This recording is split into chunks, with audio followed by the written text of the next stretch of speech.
Hi, this is Dane, and today I wanted to give you a quick overview of our small indoor aquaponics system. As a quick review, aquaponics is a type of hydroponics. That means growing plants without soil. Instead of the nutrients coming from soil, the nutrients are coming from water. In this case of aquaponics, the nutrients actually come from fish waste. So the plants and fish help each other out. The plants clean the water for the fish, and the fish provide nutrients to the plants. Our small system consists of a 4-foot medium-duty wire stand, which holds a 20-gallon aquarium. That's where our one fish, it's a freshwater angelfish, lives, and he provides all the nutrients for the plants right now. It also consists of a sump at the bottom and various hydroponic planters. It's located in a spare bedroom in our house, and we can grow year-round because the temperature stays within reason for most plants to grow indoors. Currently, we are growing strawberries and basil, but we have grown lettuce and chard and other herbs and various other leafy greens in here as well. There are two types of hydroponic planters that we're using here. One is a homemade design that I actually am starting to sell on Etsy. If you're interested, it's called Plant Tracks. And the other are Dutch buckets. These Dutch buckets I've modified just a little bit to make them a little bit shorter so they fit on my stand. For filtration, I'm using simple air filtration in the fish tank, just a sponge filter. It's very inexpensive to use and very effective. And we're also using a filter sock that everything has to go through when it hits the sump.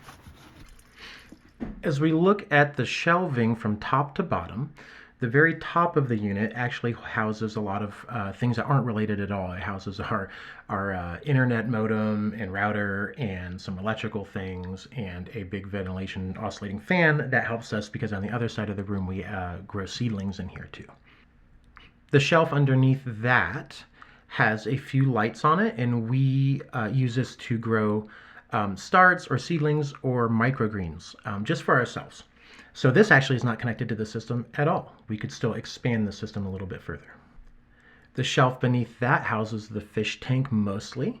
On the far left is an unrelated brine shrimp hatchery. On the right side of this shelf to the tank are the two Dutch buckets that I've modified to fit in here into the system.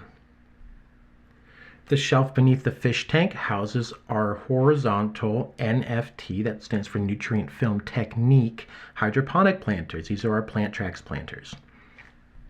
Finally, the bottom shelf holds our sump. I think there's about 20 gallons, maybe 25 that we can fit in here. More water is better. The more water volume you have, the more stable everything will be, the more success you're going to have.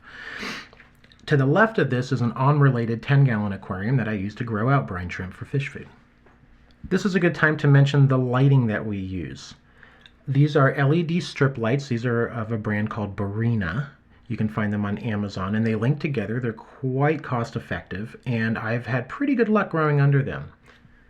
For the final part of this tour of our small aquaponics system, I just want to track the water flow, starting at the pump.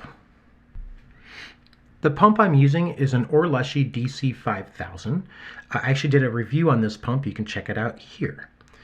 For this system, it's a bit too big. I have it dialed down to the lowest setting, but it's still the most efficient option that I currently have. I've plumbed this system so that the pump can supply 4 different things. The first of these things is a simple drain valve. This is really convenient. You need a way to drain a sump, especially indoors. You can't siphon from the ground level. It's very difficult. So I wanted to be able to drain this system using the pump. That's what this valve is for. The second thing that the pump supplies water to are the Plant Tracks planters. This is where we hold the majority of our plants, and these are designed so that you just have to drip a little bit of water through these gutters in order to be able to grow plants. The third thing that the pump supplies is the actual fish tank itself. It does this just by simply going over the back through a 1/2-inch pipe, and then it drains out through a drilled bulkhead on the back right of the tank. The fourth thing the pump can supply are the Dutch buckets. But I also have this system plumbed so that it doesn't have to run them. We can actually run the Dutch buckets also off of the overflow from the aquarium. Eventually, all of this water will drain back to the sump where it can start the process all over again.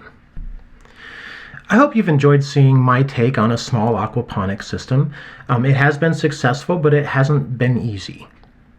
Let me know in the comments if you'd like to see some more videos about maybe the maintenance or success and failures of this particular system and maybe some of the other systems we run. Thank you so much for watching. This is Dane, hoping that you keep learning and growing right along with us.